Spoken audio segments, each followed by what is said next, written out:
start reviewing the expenditure, you will actually, it will reveal to you saying that boss kitna power hai aapke paas.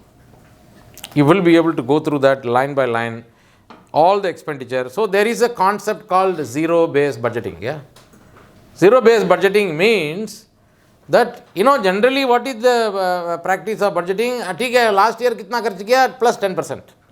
ठीक है ना? तो why? इसका मतलब है जो लास्ट ईयर आपने किया वो सही है, तो वही नहीं सकता ना. तो उसको आप सवाल पूछो कि बस उसको जीरो बेस कर दो. क्यों?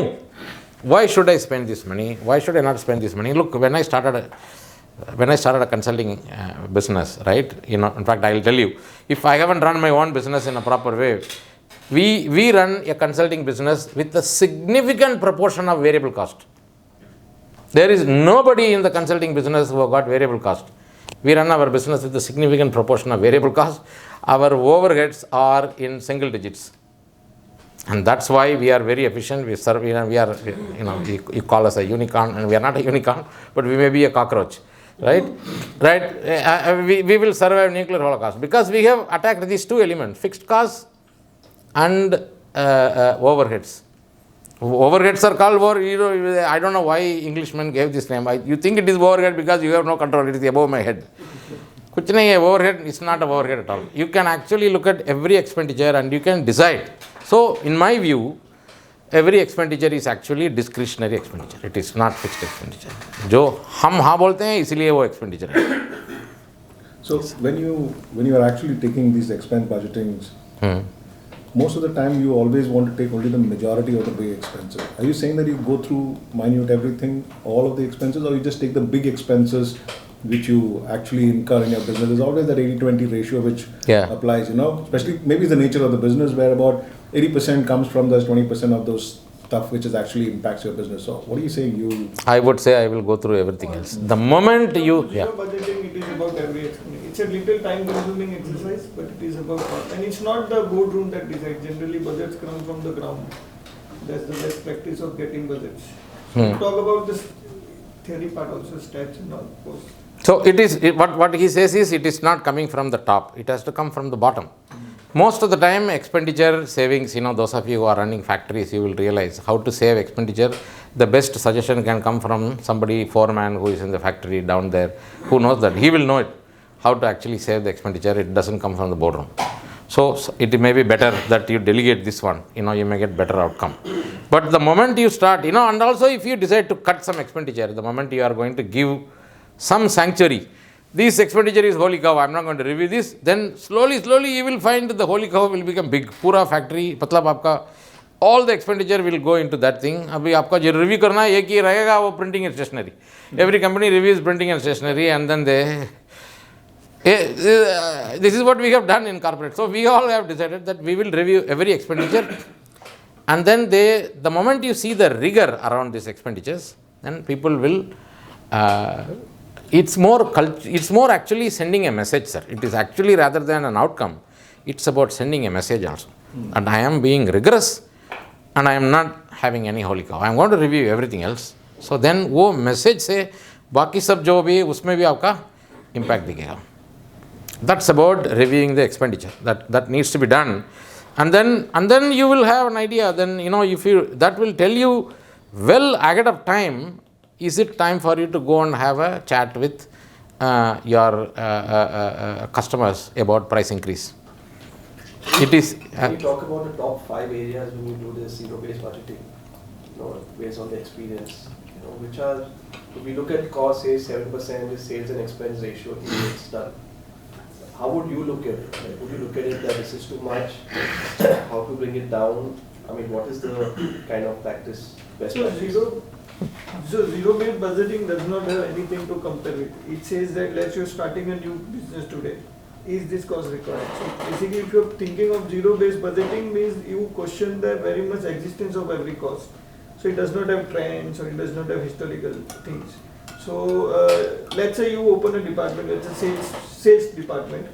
You may have a team of 20 people, 2 managers, 3 geography managers, but when you approach the zero-based budgeting, you actually see, okay, these are the 4 geographies I am addressing. There are 100 customers set here, 20 customers set here. This can be addressed by 2 people, this can be addressed by 3 people.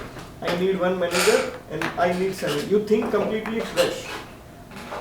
When you think of zero-based budgeting, it doesn't happen 100% this way, but this is the concept of zero-based budgeting. So you actually you don't go and try to see what to add, what to reduce. You actually see what is required in zero-based budgeting. So that is why I said it is time-consuming, but it is always gives you the complete. No, can you also talk about some specific areas that he talked about? So mostly in budgeting, on variance, basically you are coming to variance only indirectly. So should I address? No, which are the 4-5 top expenditures that we should look at it? First is the employment cost, Yeah. especially because other than which are on the plant and process, rest all can be questioned. The count can. So be there is a concept called good cost and bad cost. Okay, so which means that you take a look at it. The costs which are kind of directly correlatable to sales, growth, profitability, or let's for the moment, right? Let's just put them in a bucket called good cost. Rest of them are, let's just, they are not good or bad for the name. I'm just putting some name to just kind of make that. Put them into a bad cost kind of a scenario. And then analyze the good cost. Like for example, quality control expenditure is there. You don't want to cut quality control. If you are going to cut quality control, it may look nice in the short term. In the long term, it's going to be very, very bad, right? So, and then if you are investing some money for creating capacity tomorrow, you are investing in automation or robotics, all those areas, they are all investment. So, they are kind of good cost because they are going to result in not in immediate thing, but it is going to result in later. But typically costs that are seen that one should really scrutinize is employee costs and marketing costs. Right? Marketing cost, there is lot of legitimacy, it gets claimed. You got to ask for an ROI, return on investment on marketing cost. The tendency is the marketeers will tell you, no, don't ask for ROI and all those things. Why should I not ask for ROI? I should ask for an ROI. You should tell me what percentage of your expenditure is branding, what percentage of it is for customer acquisition. Now, how much customer that you will acquire, what is going to be the benefit that I am going to from customers. See, startups have completely solved it in a very nice way. They use something called lifetime value, right? LTV by CAC has to be 3 or 4, a simple rule. So, CAC is customer acquisition cost. Lifetime value is just to find out what is the lifetime value of the total profit that you will make from a customer. So, if you will make 3 or 4 times of LTV by CAC, then the cost is worth incurring. So, you can figure it out saying that yes, on customer acquisition cost, how much I am going to spend. If your customer acquisition cost, this is what you are going to spend, then you can figure it out how much you are going to spend on branding. So, then A plus B together is your total marketing cost. Now, then look at, very scrutinize the, I hope all of you have seen Ayush Radha's article on firing, right? Everybody would have seen that, right? Modi also went and saw her. She has said few things, right? HR always says company nicely. 25 years काम किया मेरे को भेज दिया भाई मेरा कुछ दिया ही नहीं है you have sent me home, right? So I am treat me like a vendor, don't treat me like HR, call me my family, all those things she has said. What is this Ayush Radha, you don't know Ayush Radha? Oh God. There is this famous stand-up comedian, Bangalorean. She's actually a Jain, Shraddha Jain. You may think that she is South Indian, she is not. She's been living in Bangalore for a long time. So, previously. Now she is running her own. It's called Ayush Radha. So she said that. It just hits you here, right? It tells you. So, you got to scrutinize the employment cost and you will have to have an ability to demand productivity from them. You got to work it out. You got to ask them saying that, look, we have this certain age-old principles. I have seen that first time in Mumbai only. I have seen that I don't fire anybody else. Okay, so लोग रहते हैं अपना company में जो आ गया तो retire होते हैं जाते हैं. But I am here to talk about cost control. I will only talk about cost control. You have those principles. That's okay, no problem. I'm not going to criticize your principle. But when I am talking about cost control, I know it is in variance with that kind of a principle, right? You will have to ask questions, right? It's an economic, a business is an economic activity. I am trying to say that, if you want to plan for it, You plan for things properly where you are going to question, where you are going to demand outcome, output and all those things.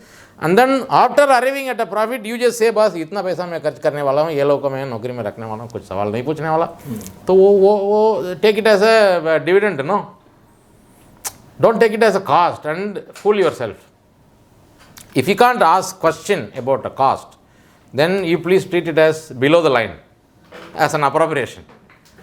I mean, I am being very tough here, but that's, at least when I give you academics, at least I should have tough. No, when it comes to costing, analysis of cost and other things, the moment you open up even a small lane for holy cows to go and hide, everything goes and hides there. This is what I have seen in my experience, and that's why I am cautioning you. Don't give a holy cow. If you actually have a holy cow, don't treat it as a cost only. Treat it as below the line, as an appropriation.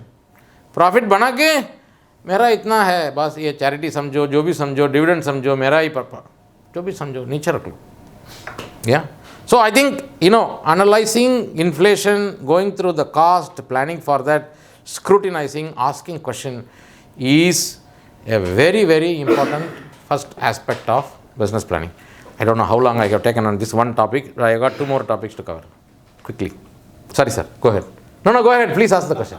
Okay, so when you do zero-based, what is the pitfall of falling flat on that? Because you have done all this on Excel sheets, you have sat in the rooms, taken the feedback, but suddenly it's not working now because you have scratched. There is no failure on zero base. The very fact that you started on zero base itself is a success. Because you will not reach. आपको जहाँ पे पहुँचना है वो first attempt में नहीं आएगा. You will probably succeed in the 3rd or 4th attempt to actually do this because it is an iterative process. It may happen over few years only. You're not likely that you will reach where you want to reach a full review of all your cost in just year 1. When you say zero-based budgeting or the value growth, these are the approaches. It's not that you just shut down all your company and do everything from the beginning. This is just an approach to think how to structure the cost. Definitely, let's say if you have a team of 30 and your zero-based budgeting say you need only 8 people, you're not going to cut it overnight. You will work towards it. So it's not that overnight you shut the business. Always you take incremental steps to reduce or reduce. So when we say different type of budgeting, they are approach. So zero-based budgeting will fall if you say, okay, overnight you decide I'll reduce 30 to 8 in one day, then it may be risky. But you get what you have to head towards from zero-based budgeting, and it is a step. You will do incremental.